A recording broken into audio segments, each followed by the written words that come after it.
नमस्कार दोस्तों, मैं रस्तोगी स्वागत करता हूं आपका एक बार फिर से वी एकेडमिक्स पे।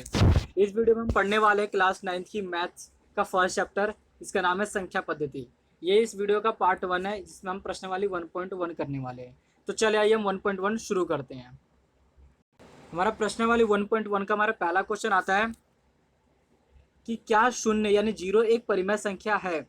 क्या इसे p/q के रूप में लिख सकते हैं, जहाँ p और q क्या है, पूर्णांक है, और जो q है वो 0 के बराबर नहीं है। तो इसका आंसर होगा हाँ, जो 0 है वो 0 को हम p/q के रूप में लिख सकते हैं, जहाँ p जो है वो 0 होगा और q जो होगा 1 2 3 होगा। ठीक है, और जो q जो होगा वो 0 के बराबर नहीं होगा। तो आप देख सकते हैं यहाँ पे हम 0 को 0/1, 0/2, 0/3 ऐसे लिख सकते हैं। तो इससे ये साबित होता है कि जो 0 है वो एक क्या इससे परिमेय संख्या है जिसे हम p/q के रूप में लिख सकते हैं। ठीक है, हमारा सेकंड क्वेश्चन आता है कि 2 और 3 के बीच 6 परिमेय संख्या ज्ञात करनी है। यानी जो संख्या 2 और 3 है उसके बीच में हमें कितनी परिमेय संख्या, 6 परिमेय संख्या ज्ञात करनी है। तो आप देख सकते हैं पहली परिमेय संख्या होगी 2 और 3 के बीच 7/2, दूसरी होगी 6.5/2, 7.5/2, 6.75/2, 7.75/2। ठीक है, और छठी परिमेय संख्या होगी 6.25/2। तो ये हो गई हमारी 6 परिमेय संख्या किसमें, 3 और 4 के बीच। ठीक है, तो ये हो गया हमारा सेकंड क्वेश्चन। थर्ड क्वेश्चन हमारा 3/5 और 4/5 के बीच परिमेय संख्या ज्ञात करनी है। यानी जो हमारी परिमेय 3/5 और 4/5 है, इसके बीच परिमेय संख्या ज्ञात करनी है कितनी, 5 परिमेय संख्या।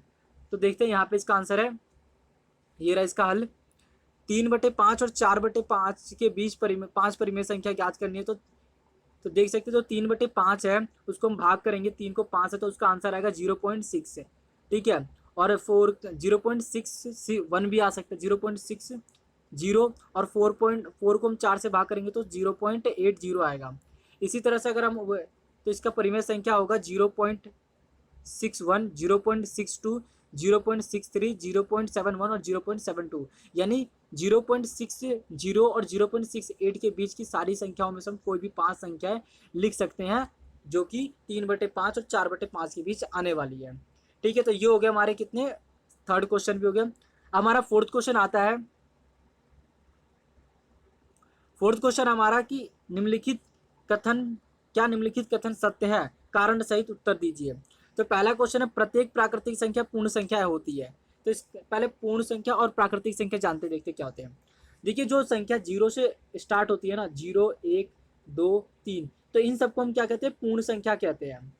ठीक है, और जो संख्या 1 2 3 4 यहाँ से स्टार्ट होती है, 1 से स्टार्ट होती है, इसको हम क्या कहते हैं, प्राकृतिक संख्या कहते हैं। तो उसी तरह से अगर देखें तो क्या प्रत्येक प्राकृतिक संख्या पूर्ण संख्या, तो इसका आंसर होगा हाँ, प्रत्येक प्राकृतिक संख्या पूर्ण संख्या की प्राकृतिक संख्या कहाँ से शुरू होती है, 1 से, और पूर्ण संख्या 0 से। तो यानी 0 के बाद वाली जितनी भी संख्या होगी वो प्राकृतिक संख्या होगी, लेकिन साथ साथ वो पूर्ण संख्या भी होगी। ठीक है, तो इसका आंसर होगा हाँ। अगला क्वेश्चन हमारा, प्रत्येक पूर्णांक एक पूर्ण संख्या होता है। तो पूर्णांक जानते क्या होता है, पूर्णांक में होता है कि इसमें 0 भी पूर्णांक में प्राकृतिक संख्या आती है, पूर्ण संख्या आती है, प्लस इसमें ऋणात्मक जो माइनस में संख्याएं होती है वो भी आती है। तो इसका आंसर होगा नहीं। इसने कहा कि प्रत्येक पूर्णांक, जो पूर्णांक है वो पूर्ण संख्या है। हर पूर्णांक पूर्ण संख्या नहीं हो सकता, क्योंकि ऋणात्मक पूर्णांक पूर्ण संख्याएं नहीं होते। पूर्ण संख्याएं कहां से शुरू होती है, 0 से, ना कि माइनस से। ठीक है, तो इसका आंसर होगा नहीं। इसका थर्ड क्वेश्चन है, प्रत्येक परिमेय संख्या एक पूर्ण संख्या होती है। तो इसका भी आंसर होगा नहीं, क्योंकि परिमेय संख्या में ना बट भिन्न की संख्याएं भी होती है, हम p/q के रूप में लिखते हैं। ठीक है, पूर्ण संख्या में क्या होगी, पूर्ण संख्या सिर्फ 0 तक होगी। ठीक है, उसमें 0 होगी, लेकिन माइनस में पूर्ण संख्या नहीं आएगी। और साथ ही साथ हम उसको भिन्न वाली संख्याएं भी पूर्ण संख्याओं में नहीं लिख सकते हैं। ठीक है, तो उसी प्रकार से इसका आंसर होगा नहीं, क्योंकि भिन्नात्मक परिमेय संख्याएं जैसे 5/8 पूर्ण संख्याएं नहीं हो सकती। तो इसका आंसर होगा नहीं, थर्ड का। तो यहाँ पे हमारा क्या होता है, 4 ही क्वेश्चन थे प्रश्नावली 1.1 में। ठीक है, तो यहाँ पे हमारे क्या होता है कि वीडियो खत्म होता है, साथ साथ ये हमारी प्रश्नावली 1.1 भी खत्म होती है। अगर आप हमारे चैनल पे नए आए हैं तो हमारे चैनल को सब्सक्राइब जरूर कीजिएगा और हमारे वीडियो को ज़्यादा से ज़्यादा शेयर कीजिए। मैं मिलूंगा आपसे अगले वीडियो में, तब तक के लिए जय हिंद, जय भारत।